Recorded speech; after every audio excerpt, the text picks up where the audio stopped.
শুধুমাত্র মন খুলে প্রশংসা শোনার অভাবে, শুধুমাত্র কেউ একজন হেভি প্রশংসা করছে, তোমার মতো সুন্দরী মাইয়া এই লোকের কপালে জুটবে।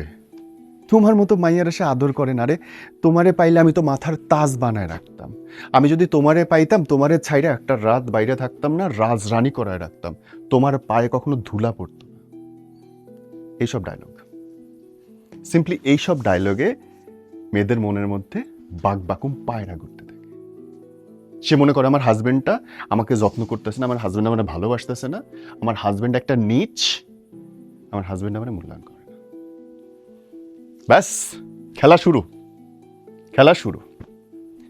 ঘরে থাকবে, ভালোবাসবে না, যত্ন করবে না, দায়িত্ব পালন করবে না, অপশন খুঁজতে থাকবে। অপশন খুঁজতে খুঁজতে একদিন ঘর থেকে পা বাইরে দিয়ে দেবে, একদিন রাস্তা থেকে সে জঙ্গলে নামবে। কি হয় বলেন তো তারপর? সব হারায়।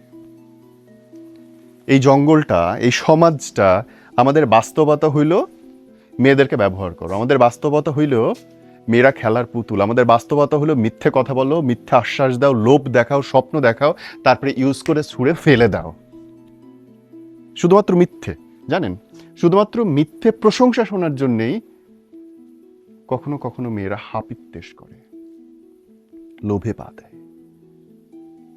সিম্পলি কিছু মিথ্যে প্রশংসা শুনে লোভে পা দিয়ে সোনার সাজানো সংসার ভেঙে যায়।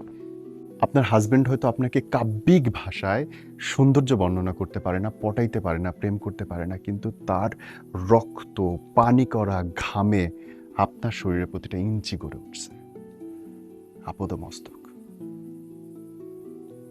যাকে আপনি আনরোমান্টিক গায়ক খ্যাত বলে সরাই দিতেছেন, সে আপনার প্রতিটা নিঃশ্বাসের দাবিদার। ভুল করেন না।